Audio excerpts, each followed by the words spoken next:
الحمد للہ وکفا وسلام علی عباده الذین اصطفى اما بعد فاعوذ باللہ من الشیطان الرجیم بسم اللہ الرحمن الرحیم۔ دوسرے پارے کا آغاز تحویل قبلے کے حکم سے ہو رہا ہے۔ آپ صلی اللہ علیہ وسلم نے جب مکہ سے مدینہ کی طرف ہجرت فرمائی تو 16 یا 17 مہینے تک آپ صلی اللہ علیہ وسلم نے بیت المقدس کی طرف منہ کر کے نمازیں پڑھائیں، لیکن آپ کی دلی تمنا اور خواہش یہی تھی کہ آپ کا لیے قبلہ کعبہ بیت اللہ کو بنا دیا جائے۔ چنانچہ آپ کی اس خواہش کو پورا کیا گیا اور نماز ہی کے اندر حکم آیا فولی وجہک شطر المسجد الحرام۔ جب رسول اللہ صلی اللہ علیہ وسلم اور مسلمانوں نے بیت اللہ کی طرف منہ کر کے نمازیں پڑھنا شروع کی تو مشرکین اور بالخصوص یہود نے اعتراضات کیے اور تعجب کے ساتھ پوچھا۔ حقیقت میں انہیں اس پر کوئی تعجب نہیں تھا، بلکہ عناد کی وجہ سے یہ سوال کیے اور اعتراضات کیے کہ مسلمانوں کو کس چیز نے ان کے قبلے بیت المقدس سے ہٹا کر بیت اللہ کی طرف لگا دیا۔ تو اللہ تعالیٰ نے اس کا جواب دیا، قل للہ المشرق والمغرب، آپ ان کو بتا دیجئے کہ یہ مشرق کی طرف رخ کر کے نماز پڑھنا یا مغرب کی طرف منہ کر نماز پڑھنا یہ سب اللہ کے حکم سے ہے۔ نیکی صرف اس بات میں نہیں ہے کہ آپ کا رخ کس طرف ہے۔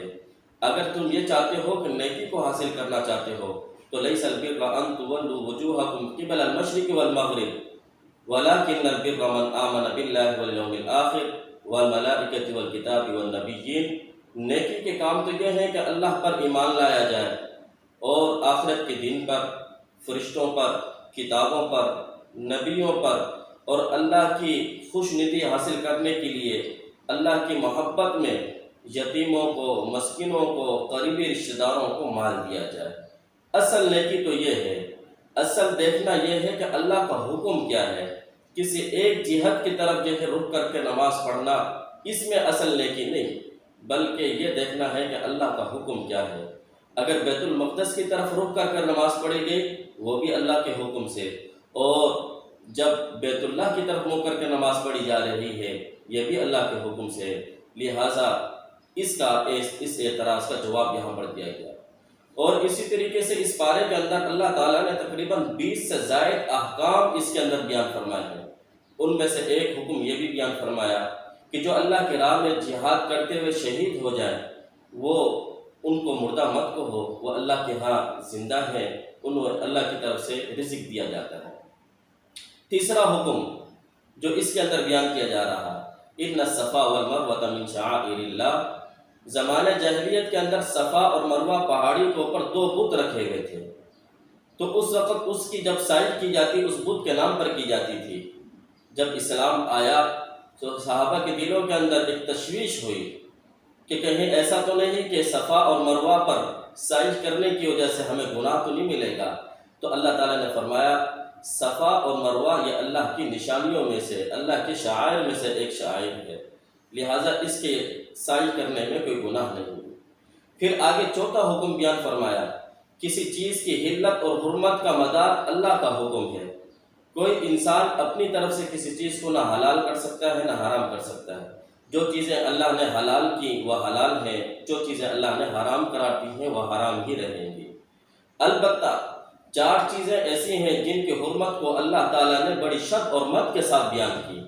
ان میں سے ایک مردار جانور وہ حرام ہے۔ دوسری چیز جو اللہ تعالیٰ نے حرام قرار دی وہ بہتا ہوا خون۔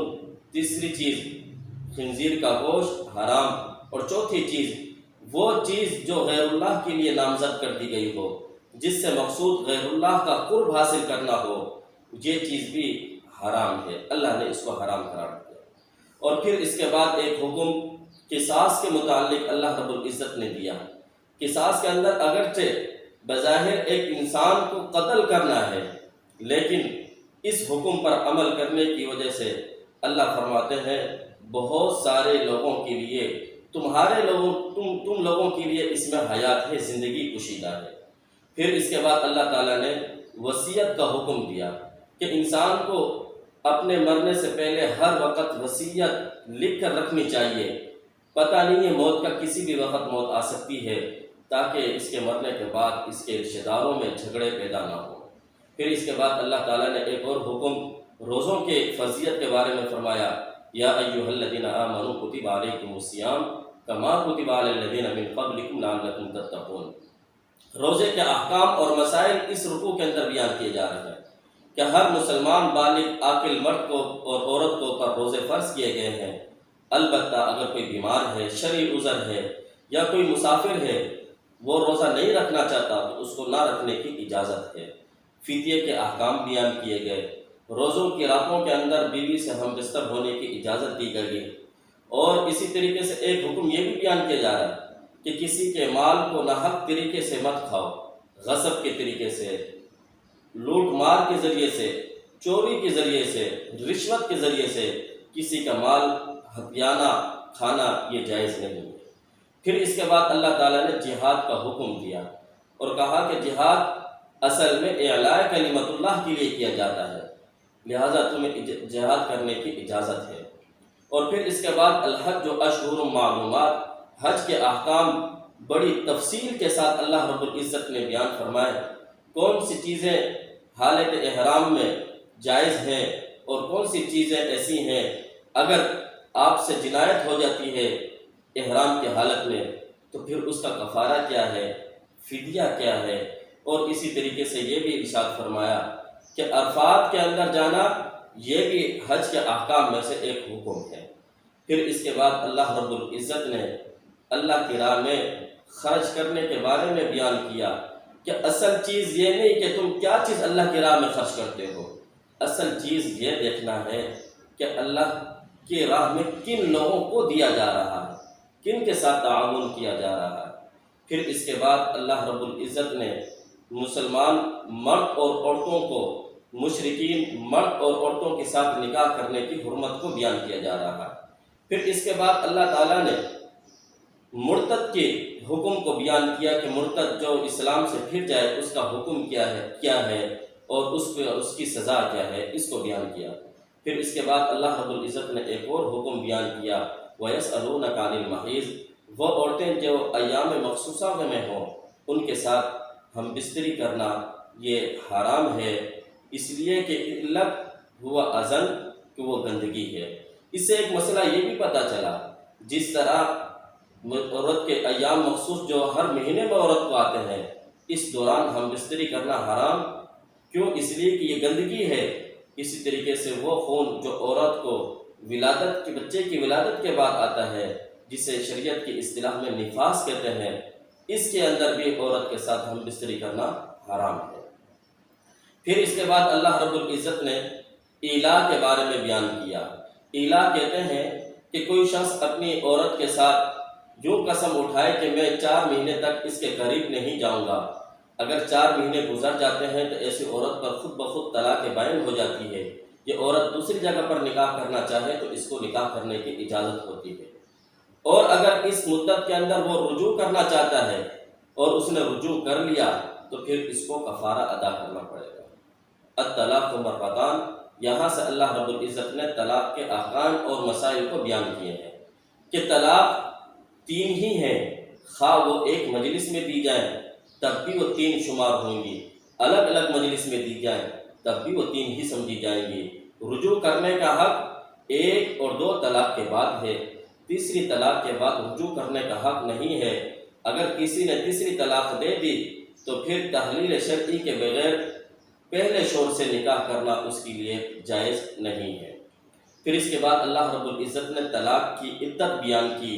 طلاق کی عدت وہ عورت جس کو ایام مخصوصہ آتے ہیں اس کی عدت الگ ہے، وہ 3 حیض ہیں، اور جس کی ایام مخصوصہ شروع ہی نہیں ہوئے یا بڑھاپے کی وجہ سے اس کے ایام مخصوصہ بند ہو چکے ہیں، اس کو حیض آنا بند ہو چکا ہے، اس کی عدت 3 مہینے ہے۔ یہ اس وقت جب کہ پیٹ میں حمل نہ ہو، ہاں اگر حمل ہے تو پھر عدت وضع حمل ہوئے گی۔ اسی طریقے سے وہ عورت جس کا شوہر فوت ہو چکا ہے، متوفی عنہا زوجہا کا حکم بیان کیا جا رہا ہے کہ اس کی عدت 4 مہینے 10 دن ہے، اور اگر پیٹ میں بچہ ہے تو پھر اس کی عدت وضع حمل ہوگی۔ پھر اس کے بعد اللہ رب العزت نے اللہ کی راہ میں مال خرچ کرنے کی فضیلت بیان کی کہ من ذا الذی یقرض اللہ قرضا حسنا فیضاعفہ لہ اضعافا کثیرا، کہ اللہ کی راہ میں خرچ کرنے سے، اللہ کو راستے میں دینے سے مال میں اضافہ ہوتا ہے، اللہ اس کا بدلہ بڑھا چڑھا کر دیتے ہیں۔ پھر آخر پارے کے اندر اللہ تعالیٰ نے بنی اسرائیل کے 2 واقعات بیان کیے اور عقیدے کی درستگی کے لیے، ایمان کی پختگی کے لیے بتایا کہ دیکھو کہ جس طریقے سے بنی اسرائیل کی ایک جماعت جہاں پر بستی کے اندر طاعون آ چکی تھی، وہ اس بیماری کے ڈر کی وجہ سے وہاں سے نکلے کہیں ہمیں موت نہ آ جائے، تو جیسے ہی وہ اس بستی سے باہر نکلے اللہ نے ان سب کو موت دے دی، بتلا دیا کہ یہ موت اور زندگی اللہ کے ہاتھ میں ہے، موت سے ڈر کر بھاگنے کی ضرورت نہیں، جہاں اللہ نے موت لکھی ہے وہیں پر ہی آئے گی۔ اگر آپ ایسے علاقے کے اندر موجود ہیں جہاں لوگ بیمار ہیں، کوئی وبا پھیل چکی ہے، تو وہاں سے وبا کے ڈر سے نکلنا جائز نہیں ہے، اللہ پر بھروسہ ہونا چاہیے۔ اسی طریقے سے ایک اور واقعہ آخر میں بیان کیا جا رہا ہے۔ حضرت طالوت یہ وقت کے نبی تھے، ان کا مقابلہ جالوت ایک کافر کے ساتھ ہوا۔ طالوت ان کی قوت بھی کم اور ان کے لشکر کی تعداد بھی کم، بظاہر ان کے پاس اسلحہ بھی نہیں تھا، اور دوسری طرف جالوت جس کی قوت بھی زیادہ، جس کے لشکر کی تعداد بھی زیادہ، جس کے پاس اسلحہ بھی بہت تھا، لیکن اللہ تعالیٰ نے حق اور باطل کے درمیان میں جب جنگ ہوئی بتلایا کہ حق کے ساتھ اللہ کی مدد ہوتی ہے۔ بظاہر دنیا کے اندر کافر کی نظر مال اور اسباب پر ہوتی ہے، وہ یہ دیکھتا ہے جس کے پاس مال اور اسباب زیادہ ہیں، جس کی تعداد زیادہ ہے، اس کی نظر ظاہری اسباب پر ہوتی ہے، لیکن اللہ فرماتے ہیں دنیا پر ظاہری اسباب پر بھروسہ نہیں کرنا چاہیے، صرف اللہ پر توکل کرنا چاہیے اور نتیجہ اللہ پر چھوڑ دینا چاہیے۔ اس لیے اللہ تعالیٰ سے دعا ہے اللہ تعالیٰ ہمیں ان احکامات پر اور اسی طریقے سے اللہ پر ہمارا بھروسہ اور توکل ایسا مضبوط ہو، اللہ تعالیٰ ہمیں ایسا توکل عطا فرمائے، ایسا بھروسہ عطا فرمائے۔ وآخر دعوانا ان الحمد للہ رب العالمین۔